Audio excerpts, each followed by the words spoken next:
Coach, finish opening us, talk about Okay. Saturday. It's going to be good to get back at home this week. Long road trip to UT Martin, and went up and got the road win. Like I said, long bus ride. Good trip up on Friday. Good day weather-wise. Everything on Saturday. We played well. Just could have played better. Should have finished the game a little bit better.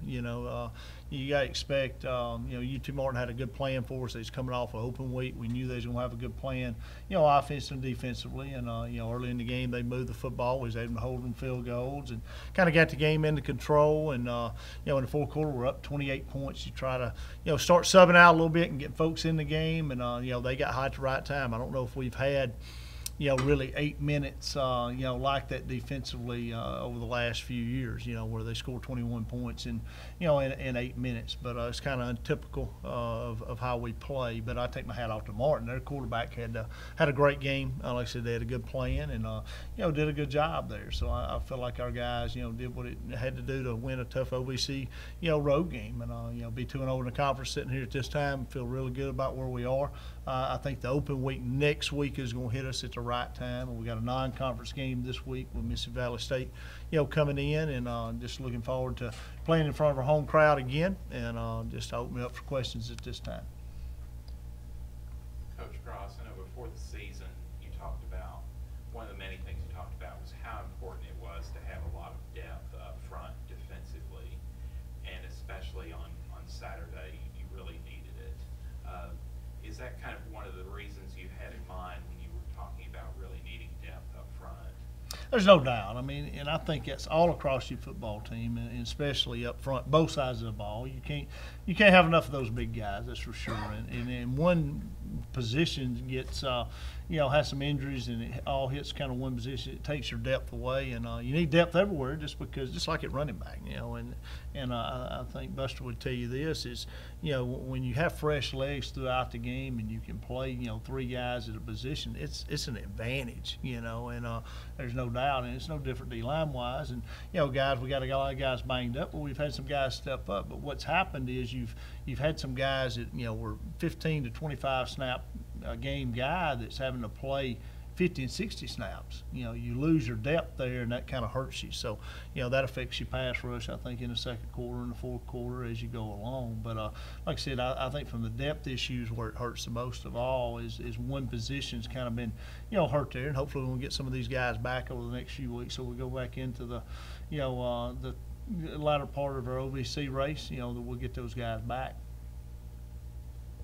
You did have, and not just this past game, some of the games before this, you have had some younger, less experienced defensive linemen step up and do some good work.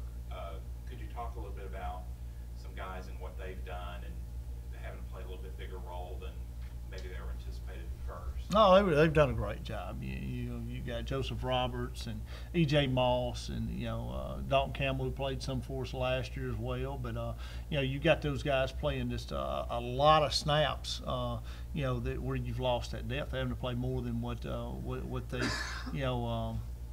need to play, just because we our numbers are down so much. Like I said, we like to split the snaps up at every position, and but those guys have done a really good job coming up through game 4. And for the long run, it really helps us. They've gotten a lot of experience, and they've had to play a lot, and like I said, they was going to get to play a lot anyway, but not as much as that. Like last year, it was the corner position, where we were banged up, kind of hit us all at one place. But like I said, hopefully we'll get these D linemen back healthy. But those guys have really stepped up and really doing a good job. Especially inside guys too. You get Desmond sitting here. He's played started and played a lot. We got Randy Robinson, true freshman. It's playing a lot of snaps, and we got to get 5 guys back healthy inside as well as on the edge as well. Robinson, did you play in a red shirt him, or were you going to play? Well, he's the only freshman that we're not being a red shirt at this time. Hopefully that'll stay to the course and stay the same. But just for depth wise inside, he's really come on, and we've had to use him. But it's been significant amount of snaps. Definitely he started on Saturday and played a lot. So it's worthy of blowing his red shirt year. To let him play, and he's holding his own in there with those older guys, and doing a good job. We like to try to red shirt most of our freshmen. As they come in, just to give them another year. You know, we wish we had some of these older guys that we'd have redshirted too when they were freshmen. I'd love to have Vincent sitting over here back for another year, and he probably didn't play enough his freshman year, you know, for it to be worthy of playing as a freshman, along with Miles. You know, I know Miles didn't play enough, you know, y'all's freshman year, so you could potentially have both of them back. You don't.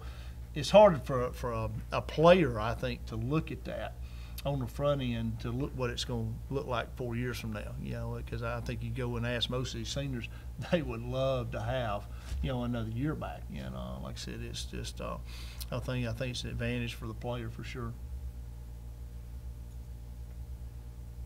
Eli, I thought one of the biggest plays of the game was when you got pressure early, you were running around, and I think it was Tremaine that you flipped the ball to. Oh yeah. Y'all practice that a lot? Yeah, we practice that song here now and then. We just do, when the play break down, we just do some little crazy stuff and flicker the ball, and I guess it came in handy in the game. That was a third or fourth down. I think it was 4th and 8. It was a 4th and 8. Yeah. Mm-hmm. Yeah, we drew that up. We worked on that a couple times last week. You know, it's all Coach Smith. It's all him and Coach Ogle. It's all coaching, right? That's what that was. Hey, I'll say this again. You know, good players make a great coach. I can say that. So they made a great play.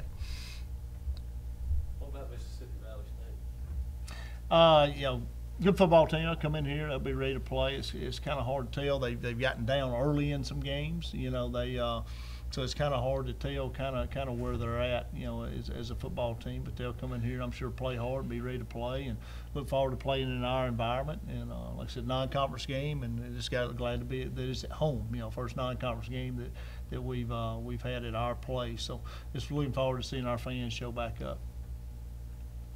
How in the world did Desmond get here? Sorry? How did you end up at Jacksonville State? Oh, the spring. I mean, I had my previous coach from junior college. He called Coach Bates over here, and we worked it out, and I came over here. So it was the best decision I've ever made. Yes. Got to put you in the right places, Yes, and we feel like that. I mean, Coach Bates, our D-line coach who coaches Desmond, ended up playing with his position coach, you know, in Texas. So kind of a relationship thing, and it's all worked out really, really good. So.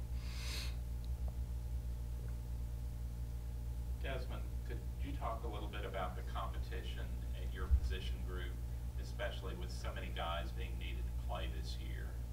I mean, the competition is good. I mean, everybody works hard, and everybody wants to play. So really, just we really give 100% at practice just to prove to coach like we can play and gain the trust.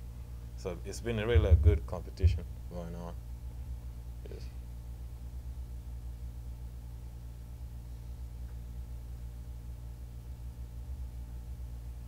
Coach Cross, is Coach Bates going to get a raise for getting so many defensive linemen ready to play? Probably needs to. We got great assistants. All of them need a raise. That's for sure. That's one of the things we need to look at. But they do a great job. Coach Bates does a tremendous job. I think with recruiting and closing deals and getting guys here and everything. So we was fortunate to get Desmond here and glad he's here and part of us for sure.